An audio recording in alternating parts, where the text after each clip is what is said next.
Olá, turma. Então, estou aqui continuando o nosso conteúdo de farmacologia, principalmente na parte de farmacocinética, naquela fase farmacocinética que nós chamamos de distribuição de fármacos.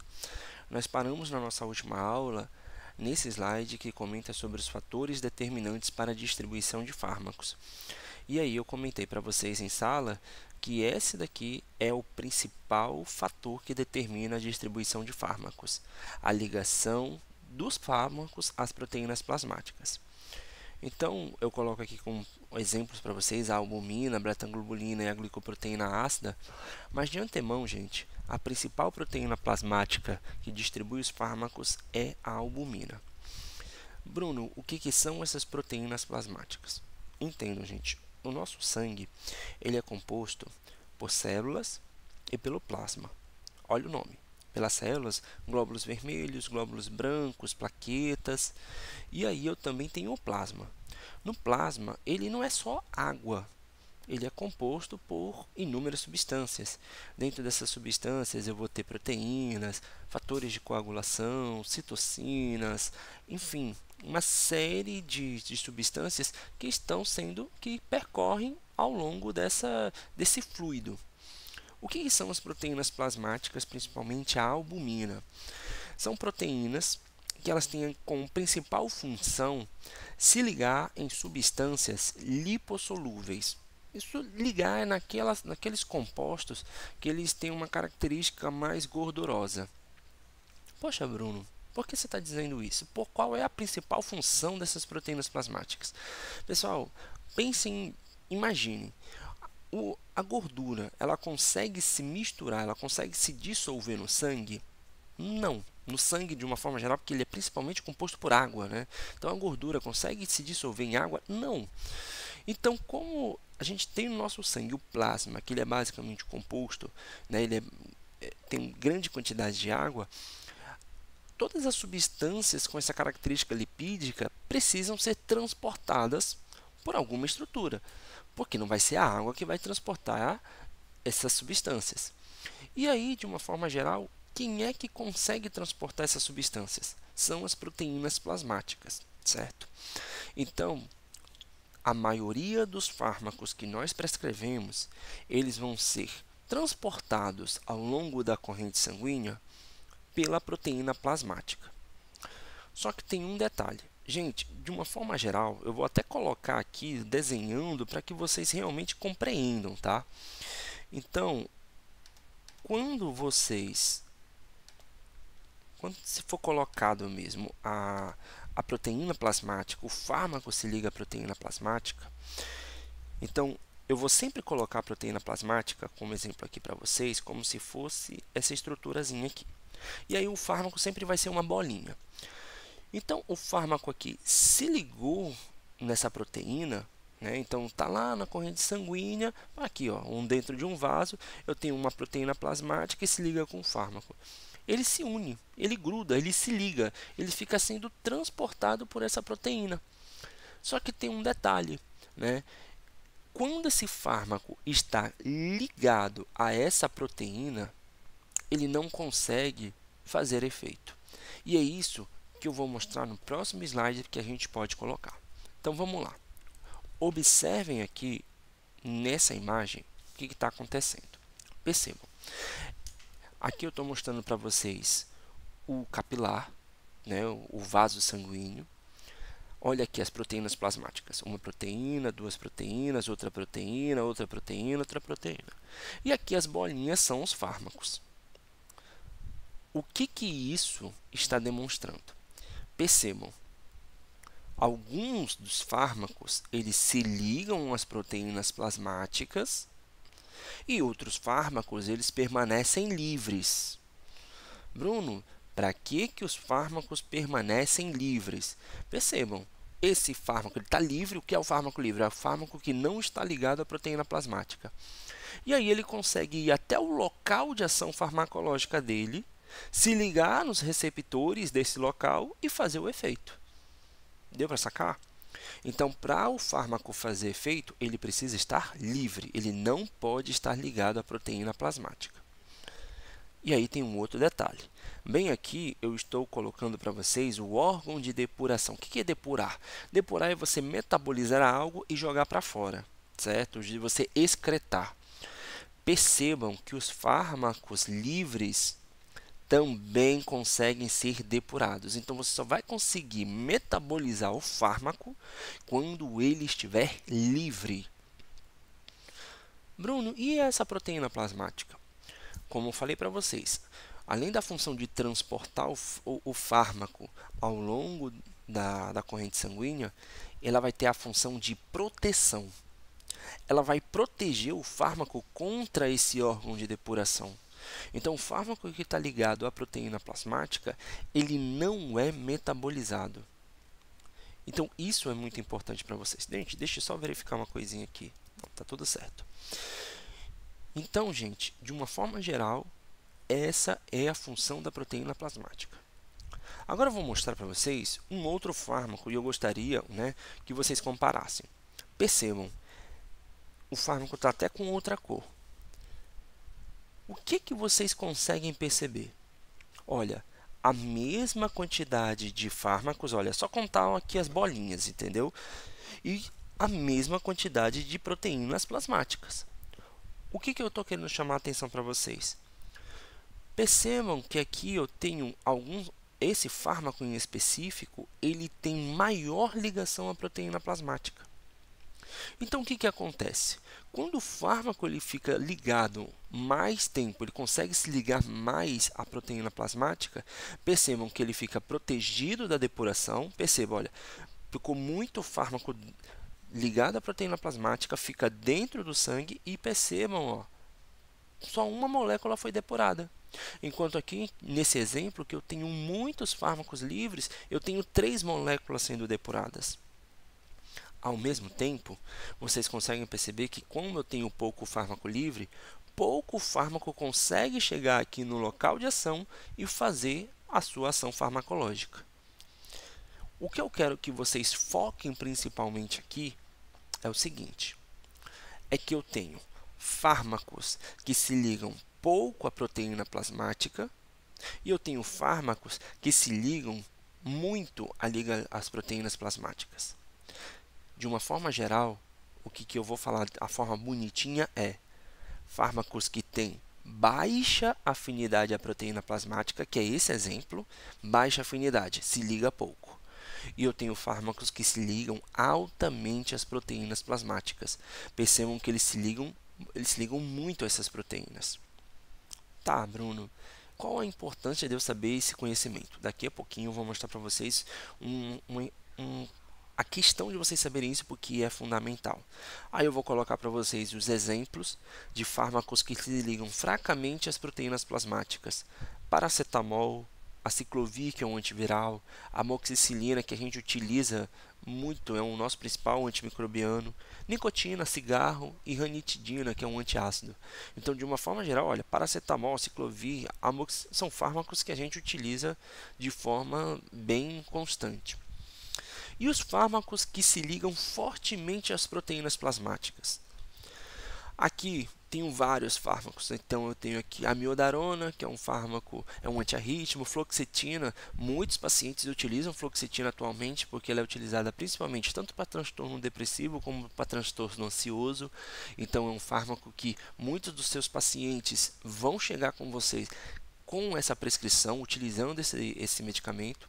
Diclofenaco, diazepam, naproxeno. Aí quando eu coloco naproxeno, tenham em mente que são todos os associados a ele. Então, o ibuprofeno, cetoprofeno também são semelhantes a esse daqui, que é um naproxeno, que também é um anti-inflamatório.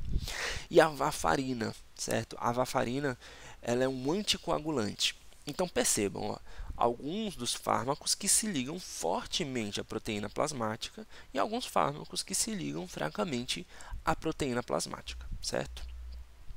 Então, percebam, um fármaco ligado à albumina, ou outras proteínas plasmáticas, mas principalmente, como já falei para vocês, é a albumina, ele não consegue sair do espaço vascular, ele não consegue sair do sangue e passar para os tecidos circundantes.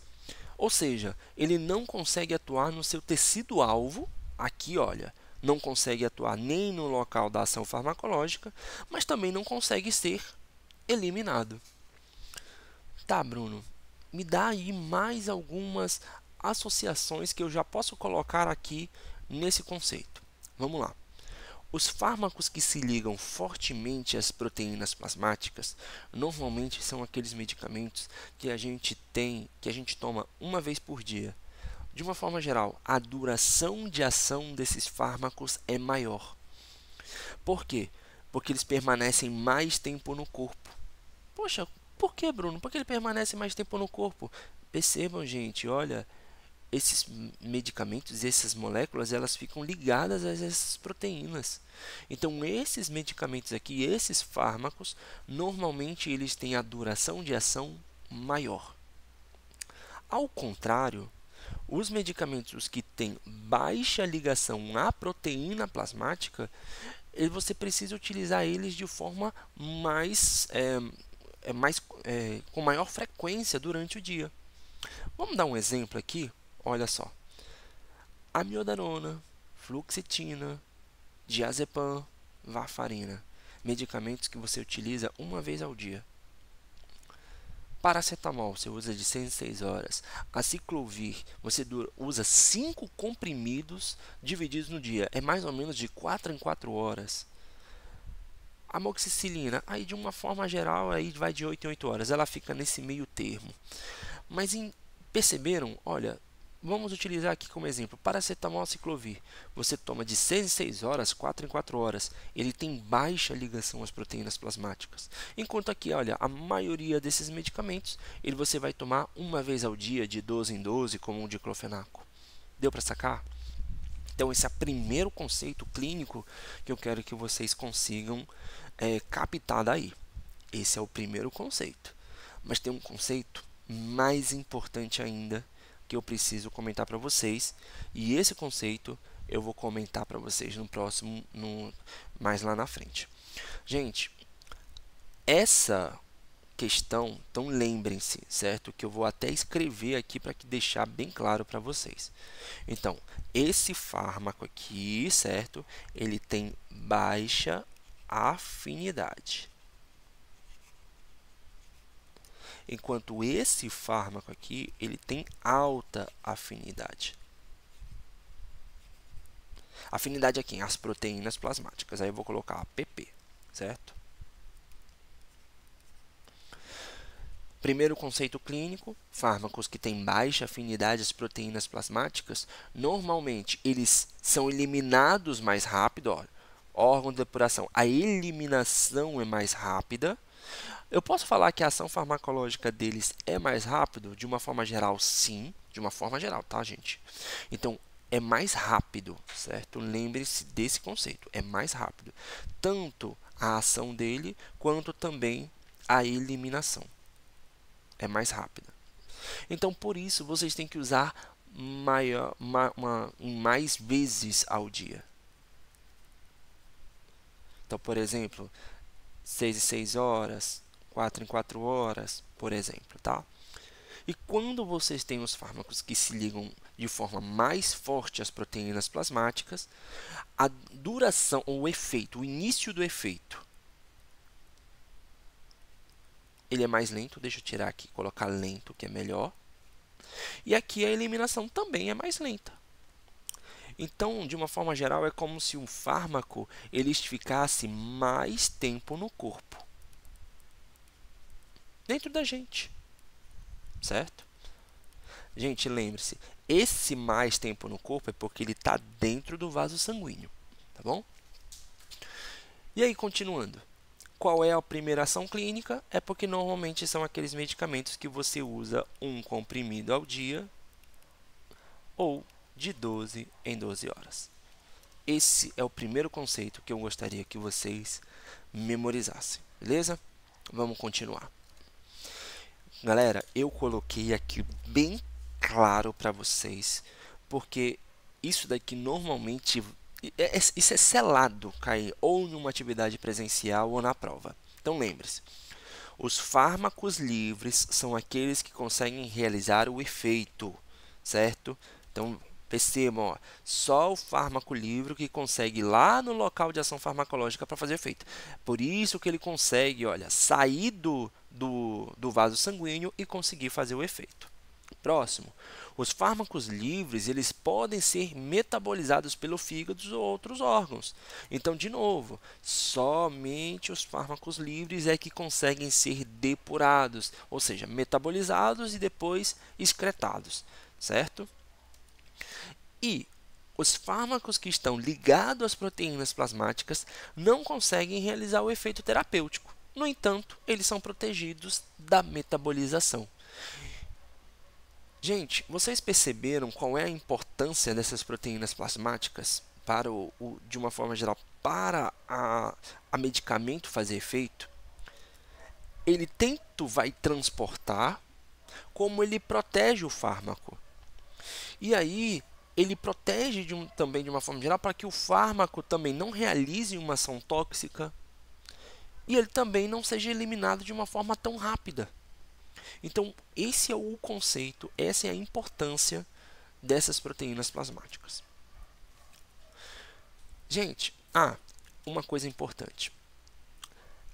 Só para que vocês saibam, essa afinidade às proteínas plasmáticas, ela normalmente é dada em porcentagem. Então, por exemplo, não vou colocar aqui para vocês.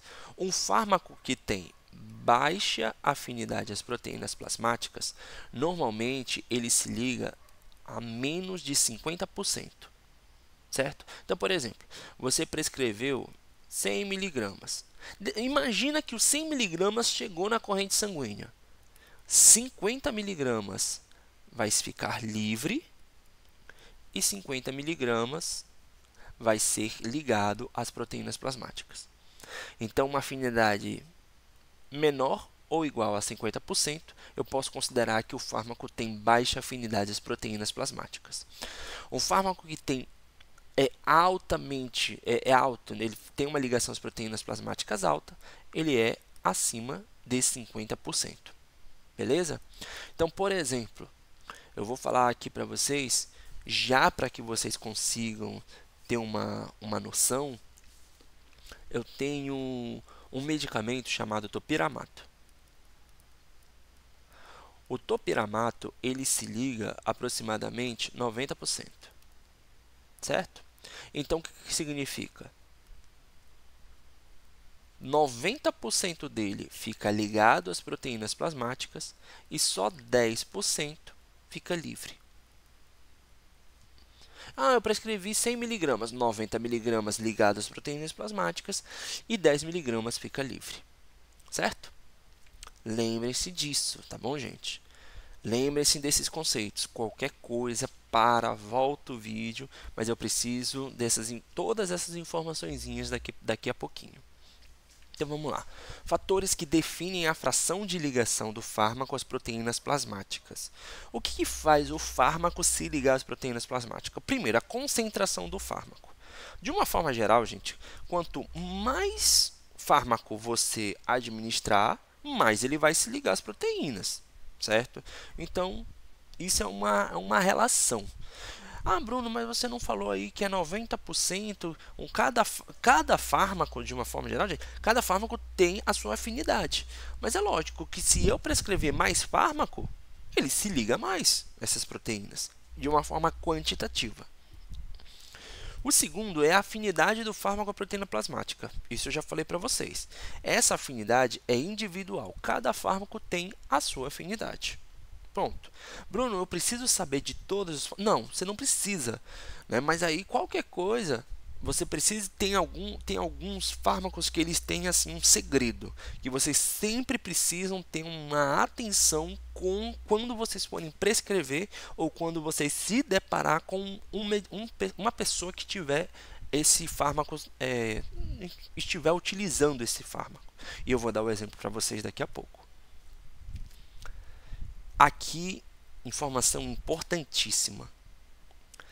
Quando a pessoa, por si só, ela tem pouca proteína plasmática. Gente, presta atenção nessa informação. O que é uma proteína plasmática? É uma proteína. Ponto. Vocês não concordam que uma pessoa que ela está subnutrida ou desnutrida tem pouca proteína plasmática? Gente, é claro, certo? Uma pessoa subnutrida ou desnutrida, por si só, ela tem pouca proteína plasmática no sangue. Aí você para pensar assim, cara, e aí? O que vai acontecer se eu prescrever um fármaco que se liga altamente às proteínas plasmáticas e essa pessoa ela tomar? Vou tentar fazer aqui um desenhozinho rápido, já para que vocês consigam já entender, certo? Então vamos lá. Opa, coloquei errado. Ó, presta atenção. Uma pessoa que vamos sempre colocar como um exemplo aqui para vocês, certo? Vou colocar aqui do ladinho, pessoa normal. Vamos supor que uma pessoa normal, ela tem 10 proteínas plasmáticas. Pronto, coloquei as 10 proteínas plasmáticas aqui para vocês, certo? E aí, pessoal, eu falei para você, eu lhe prescreveu um fármaco. Vou colocar aqui até um fármaco que a gente utiliza bastante, o ibuprofeno. O ibuprofeno, gente, ele se liga fortemente a essas proteínas plasmáticas. Eu vou colocar aqui para vocês, é mais do que isso, mas para ficar melhor, eu vou colocar 90%. É mais de 90%, certo? Mas eu vou colocar aqui para vocês que ele se liga a 90%. E aí eu vou falar para vocês, eu prescrevi 10 ibuprofenos para ela, certo? Então, olha só, 10 ibuprofenos assim, gente. É como se fosse assim, 10 moléculas de ibuprofeno. Então, vamos lá. Se eu tenho 10 moléculas de ibuprofeno, presta atenção, 1, 2, 3, 4, 5, 6, 7, 8, 9, 10. Prescrevi essas 10 moléculas de ibuprofeno. E elas, eu tenho 90% desses ibuprofenos vai se ligar à proteína plasmática. Chegou na corrente sanguínea, o que vai acontecer? Um ibuprofeno se liga aqui, outro aqui, outro aqui, outro aqui, outro aqui, outro aqui, outro aqui, outro aqui e outro aqui. E somente um vai ficar livre. Perceberam? Ó, 90% está ligado e 10% está livre. Ok? Gente, pelo amor de Deus, isso daqui é uma forma proporcional. Lembre-se que você tem aí um monte de moléculas. Mas aqui, para que vocês possam entender, eu estou colocando assim só em números pequenos, certo? Então, isso daqui era o que seria uma pessoa normal. Agora, vamos pensar em uma pessoa desnutrida, subnutrida. É uma pessoa que ela tem pouca proteína plasmática. Então, se uma pessoa normal tem 10, uma pessoa desnutrida tem 7. Então, diminuiu aí em 30% as proteínas plasmáticas que ela possui. Aí você vai lá e dá a mesma dose de ibuprofeno. Você deu a mesma dose de ibuprofeno para a pessoa desnutrida. O que vai acontecer? O ibuprofeno aqui se liga, se liga, se liga, se liga, se liga, se liga e se liga. Ele ocupa todas as proteínas plasmáticas daquela pessoa desnutrida. Por quê? Porque ele se liga a 90% às proteínas plasmáticas. Ele precisa se ligar assim. Só que, gente, o 1 que fica sempre livre e 2 moléculas a mais ficaram livres. Deu para entender? Deu para sacar? Então, Bruno, qual é a consequência disso? De eu ficar mais fármacos livres. Mais fármacos livres, teoricamente, faz mais efeito. Às vezes você pode pensar, não, Bruno, isso é bom. O fármaco vai fazer mais efeito. Isso é bom. Calma. Porque nem sempre efeito demais é bom. Toda vez que eu tenho efeito aumentado, isso traz também efeitos adversos. Então, qual os efeitos adversos? Toda vez que você toma um anti-inflamatório, quais são os efeitos adversos desse anti-inflamatório? O efeito adverso de um anti-inflamatório é dor gastrointestinal. Pois então, essa pessoa desnutrida vai ter mais dor gastrointestinal do que uma pessoa normal. Qual o efeito de um anti-inflamatório? Qual o efeito adverso do anti-inflamatório? Ele destrói os rins. Depois eu vou falar isso com mais calma para vocês. Mas de uma forma geral, assim, para que vocês entendam, ele destrói os rins. Opa, então a pessoa desnutrida, quando toma anti-inflamatório, destrói mais os rins. Pode chegar um momento desse efeito ser tão adverso que pode gerar um efeito tóxico. Tóxico é realmente gerar um problema. Aquele problema, aquela dor gastrointestinal foi tanta que se ele tomar uma vez, 2 vezes, for tomando até o final do tratamento, pode gerar uma úlcera, um efeito tóxico. Ele pode entrar em uma falência renal, ele pode ter uma insuficiência renal aguda, não precisa saber isso não, mas enfim, mata tanto o rim que o rim para de filtrar direito. Então, esses efeitos podem acontecer se vocês prescreverem uma mesma dose de um medicamento em uma pessoa que tem uma alteração na concentração das proteínas plasmáticas. E esses daqui são os 3 exemplos clássicos. Paciente nefropata tem baixa proteína plasmática. Bruno, como é que eu sei que o paciente é nefropata? Gente, é nefropata, certo? Doença do rim. Então, uma pessoa que tem doença renal crônica, ele vai chegar lá, não, eu tenho doença renal crônica. O rim dele não filtra direito. É um paciente que faz hemodiálise, é um paciente nefropata. Pessoa desnutrida, gente, vocês conseguem verificar. Normalmente uma pessoa que tem caquexia, perda de peso, etc. Certo? As doenças que podem levar a essa desnutrição, tem todas essas situações, certo? Bruno, e aí, paciente hepatopata, me dá um exemplo aqui. Gente, aquelas pessoas que são alcoólatras crônicos, pessoa que nós chamamos que tem cirrose, aquelas pessoas que têm hepatites. Gente, mas aí depende do grau de hepatite, tá, gente? Não é toda hepatite. São hepatites crônicas, mas assim, que foi danificado. Não é porque a pessoa tem hepatite crônica que ela é um hepatopata complicado, não. Existem vários graus, tá? Então, de uma forma geral, é isso, certo? São pacientes hepatopatas, é dessa forma que acontece, tá bom? Tem alguns pacientes que eles têm a famosa esteatose hepática. É comum, principalmente para quem come muita farinha, come muito refrigerante, mas principalmente alcoólatras. Só que aí a esteatose hepática, gente, ela tem muitos graus. É o grau 3, que eu já posso dizer que ele realmente é uma paciente que tem uma doença no fígado mais grave, tá? Então, hepatopatas, desnutridos, todos eles têm diminuição da quantidade de proteínas plasmáticas.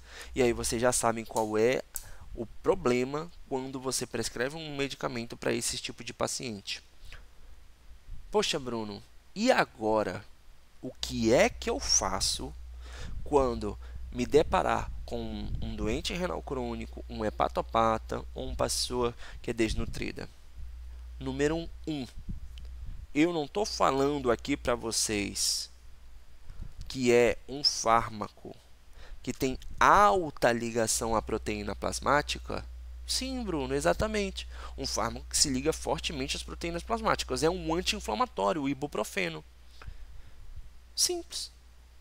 Escolhe um fármaco que ele tem uma baixa afinidade. Porque aí aquelas proteínas plasmáticas que o paciente vai possuir possivelmente vão ser suficientes para abrigar aquele fármaco que você prescreveu. Então, se você prescreveu um com alta ligação, prescreve um que tem baixa afinidade, que tem baixa ligação. Acabou.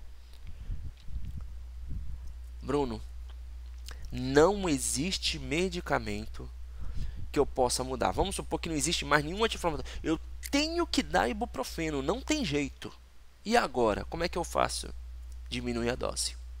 Então, as duas saídas são essas. A primeira saída modifica o fármaco para um de baixa ligação às proteínas plasmáticas. Se não der, diminui a dose daquele que tem alta ligação. Tudo bem, gente? Percebam, olha a quantidade de conceito clínico que eu já passei para vocês. Já passei o conceito clínico antes, aqui eu já estou colocando novamente mais conceito clínico. Então, lá na avaliação de vocês nas atividades, o que, que vai ter? Vai ter paciente realiza hemodiálise assim, assado, cozida, e eu vou falar, vai ser utilizado um medicamento com alta ligação às proteínas plasmáticas. Eu vou falar para vocês que o fármaco tem essa característica, não se preocupem. E aí eu vou falar para vocês o que vocês devem fazer, certo?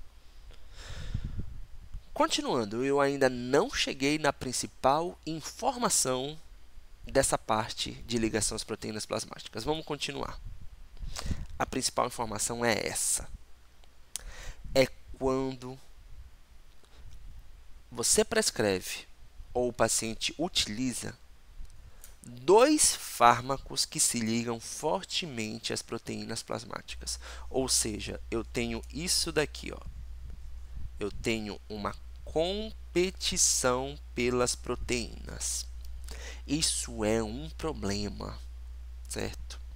Então, quando acontece competição, é quando eu tenho 2 fármacos. Eu prescrevi 2 fármacos. Tudo bem? E aí, gente, quando você prescreve 2 fármacos, o que é que vai... 2 fármacos que se ligam fortemente às proteínas plasmáticas, tá? Deixa claro. Aqueles 2 fármacos se ligam de forma forte a elas.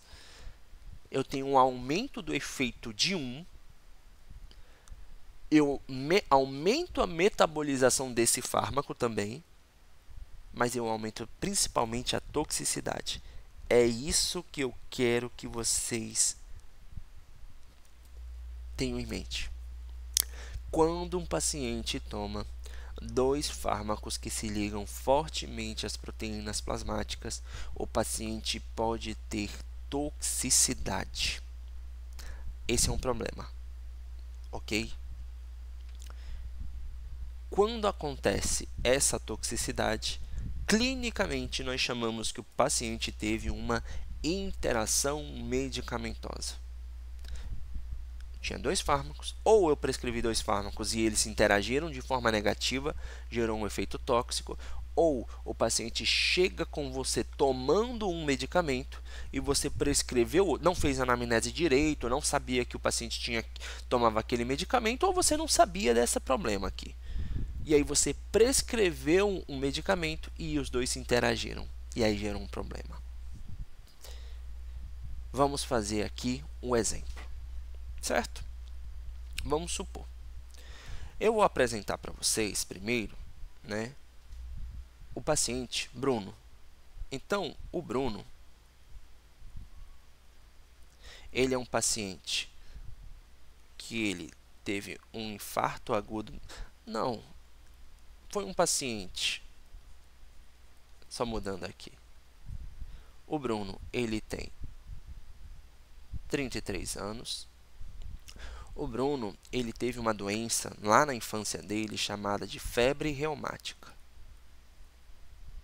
Ou foi um paciente que precisou, né, teve uma malformação cardíaca e que ele teve que trocar a válvula cardíaca dele, certo?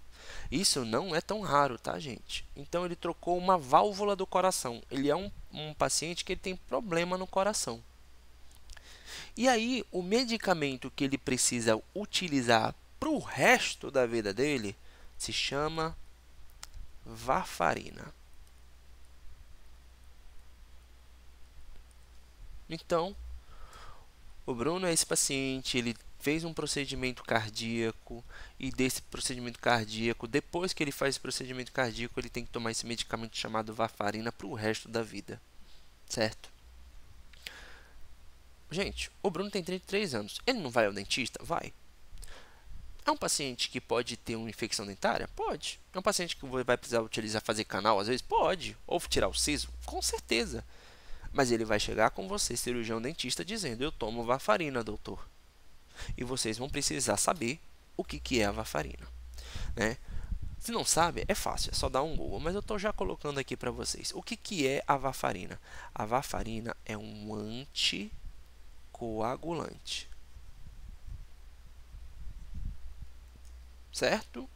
Galera, anticoagulante. O que é um anticoagulante, certo? Impede o sangue de coagular. Opa.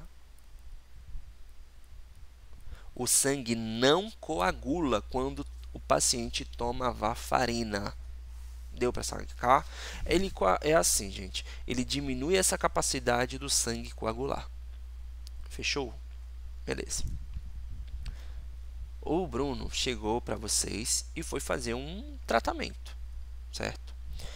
E aí, o cirurgião, o cardiologista do Bruno, ele liberou. Não, Bruno, eu estou vendo aqui pelos seus exames de sangue, você pode fazer essa extração dentária sem problema. Vocês vão tirar um dente meu. E aí o cardiologista fala, não, Bruno, pode fazer. Pelo nível aqui da sua coagulação que eu estou vendo nos seus exames, você pode fazer procedimento odontológico sem nenhum problema. Deu para entender?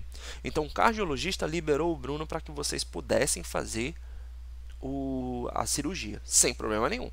E é isso que o cardiologista faz. Ele libera nós a realizarmos o nosso procedimento, sem problemas. O caso clínico é esse. Agora, eu vou falar para vocês o que é a varfarina.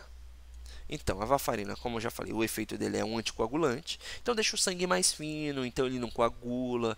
Então, de uma forma geral, impede que o sangue realmente gere aqueles trombos, tá? A varfarina, características da varfarina. Ela é um fármaco que se liga fortemente às proteínas plasmáticas.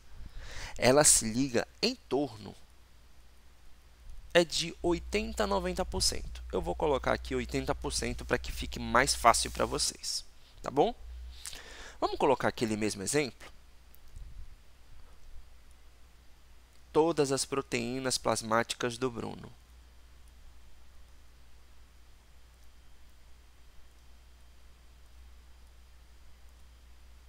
Pronto. Coloquei todas as proteínas plasmáticas do Bruno. Aí eu vou colocar para vocês que a varfarina, ela é esse vermelhinho aqui, tá? Então, olha só. Quando o Bruno toma varfarina,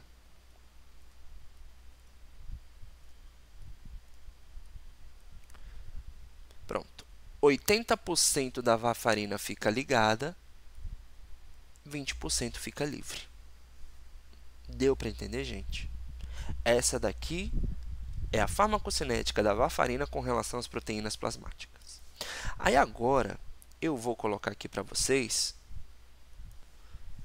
que vocês fizeram um procedimento odontológico para mim normal, sem intercorrência, praticamente não sangrou, foi ótimo, foi tranquilo. Pô, Bruno, mas o Bruno, ele não está usando varfarina aí e tal? Sim, mas o cardiologista liberou, ele disse que estava tudo ok. Na hora que vocês vão liberar o Bruno para casa, vocês prescrevem lá o anti-inflamatório preferido do cirurgião dentista, o ibuprofeno. A maioria dos dentistas prescrevem ibuprofeno. Qual é o problema do ibuprofeno mesmo que eu falei para vocês no slide passado? Problema não. Qual é a característica dele? É um fármaco que se liga fortemente às proteínas plasmáticas. E ele se liga 90% às proteínas plasmáticas. Então, vamos imaginar um paciente que só está tomando ibuprofeno. Aqui, olha, é um paciente que está tomando só varfarina. Aqui é um paciente que vai tomar somente o ibuprofeno. Então, o paciente tem lá suas 10 proteínas plasmáticas, normal. E aí eu vou colocar aqui o ibuprofeno de azul, para que vocês possam ver. Olha, se liga, se liga, se liga, se ligou.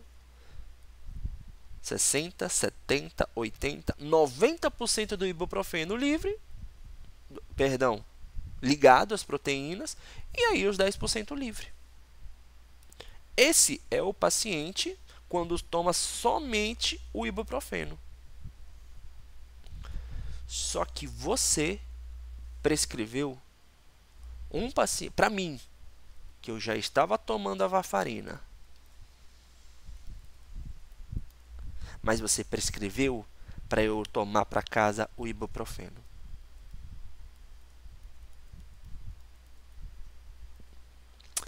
Vamos lá.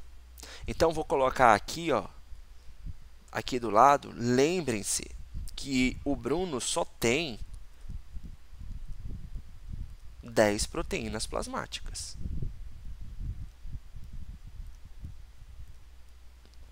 Continuo com as minhas 10 proteínas plasmáticas. Só que vocês prescreveram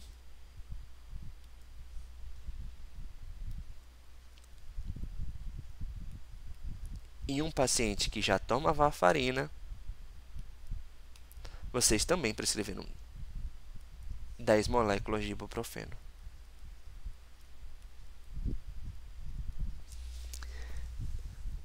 O que já dá para vocês perceberem nisso?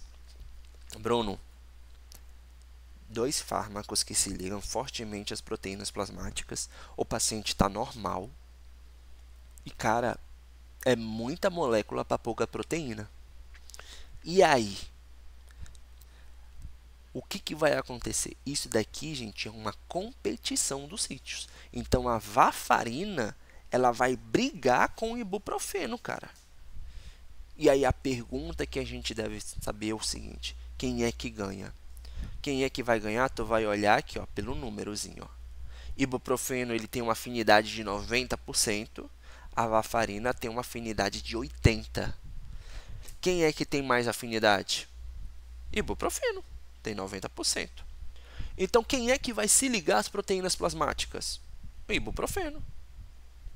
1, 2, 3, 4, 5, 6, 7, 8, 9.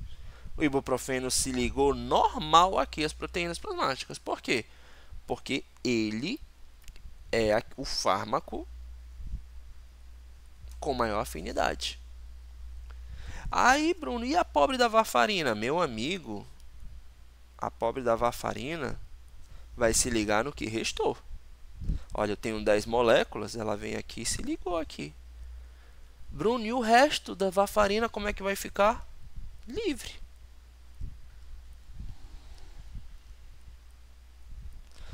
Tem 5, 4, pronto.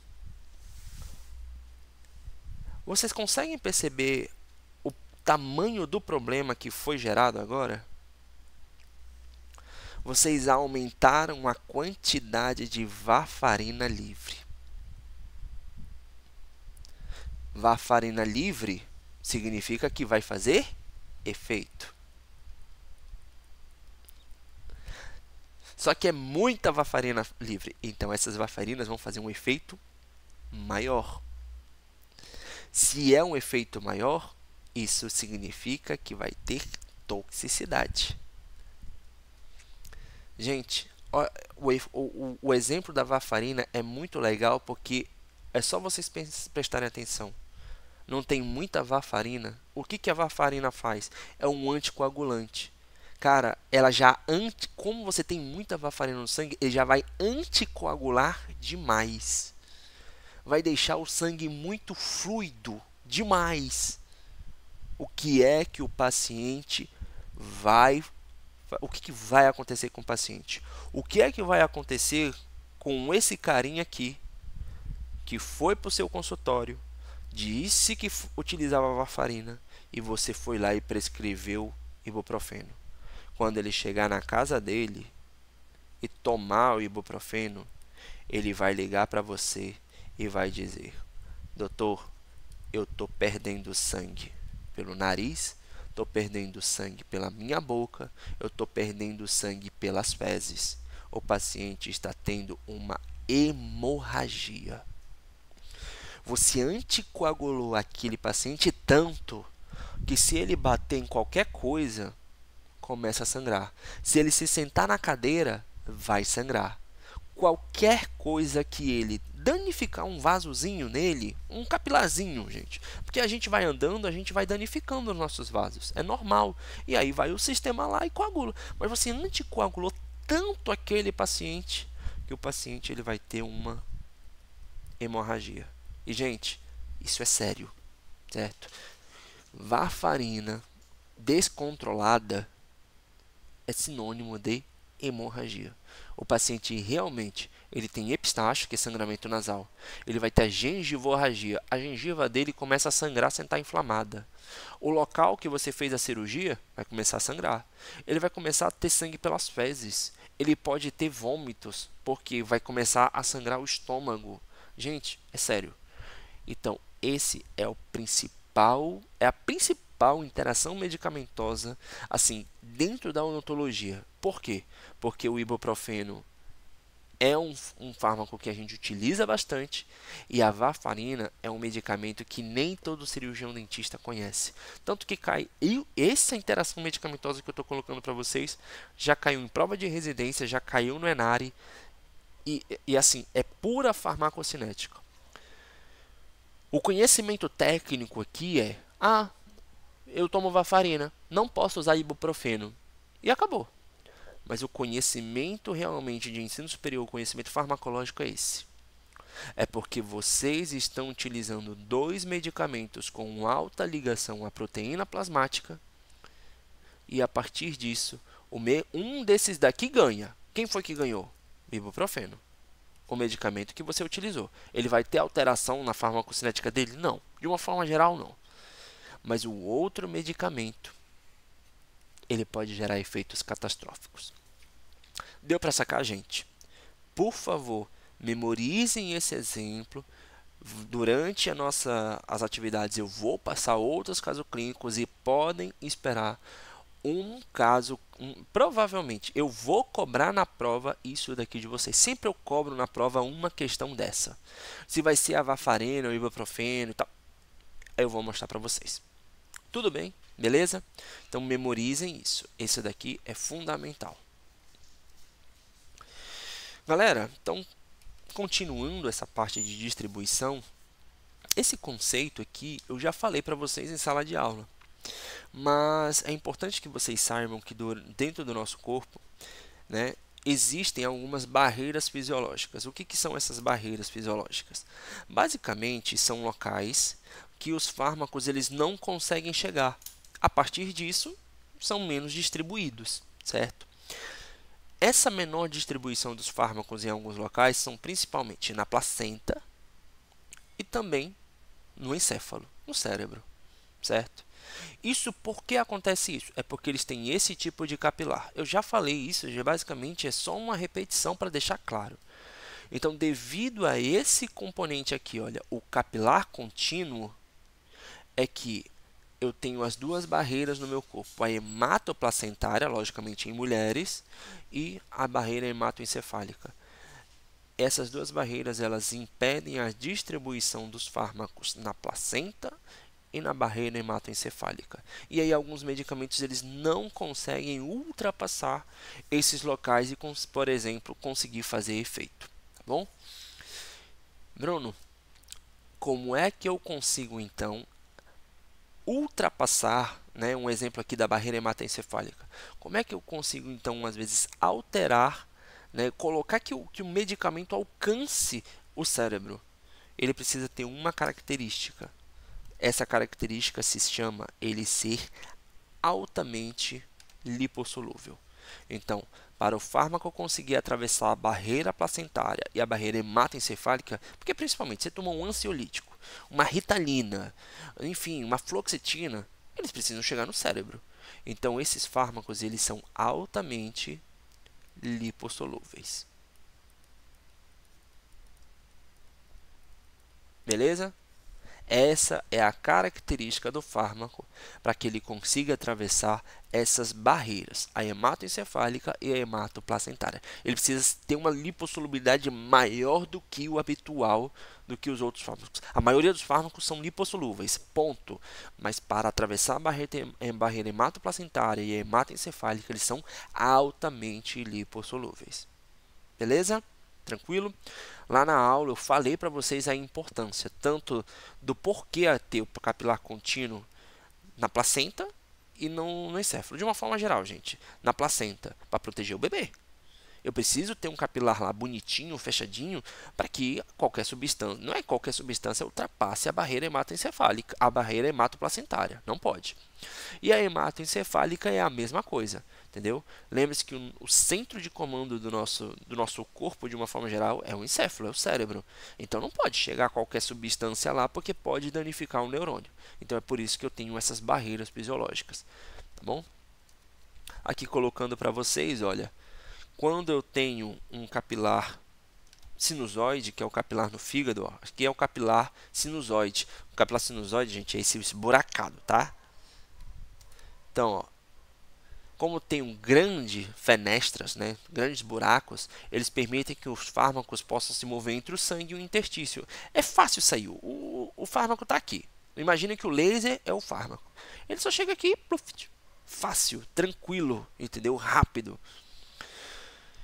Quando esse fármaco, né, ele está lá no cérebro, o que acontece? Olha, eu tenho uma membrana, eu tenho uma barreira, certo? E essa barreira impede que esse fármaco que está aqui dentro consiga sair, certo? Então, o que vai acontecer? Esse fármaco ele precisa ser altamente lipossolúvel para que ele, de uma forma geral, consiga ultrapassar essas barreiras, tá bom? Tem outras questões que são essas junções. Olha, nas junções estreitadas, duas células adjacentes fundem-se de modo que as células são unidas fisicamente. E aí, olha, eu não consegue, ó, mesmo que o fármaco chega aqui, ó, como é tão próximo, não consegue ultrapassar. Então ele só vai conseguir ultrapassar mesmo se ele for realmente altamente lipossolúvel, tá bom? Então, galera, eu vou parar o vídeo aqui. Não é toda a aula, eu vou passar, já daqui a pouco eu vou continuar com alguns conceitos, mas eu vou parar a aula aqui, né? E para que vocês consigam entender, voltar com mais calma e deixar gravado essa parte, principalmente de interação dos fármacos com as proteínas plasmáticas. Seguindo, a gente terminou a distribuição e a gente vai para a metabolização.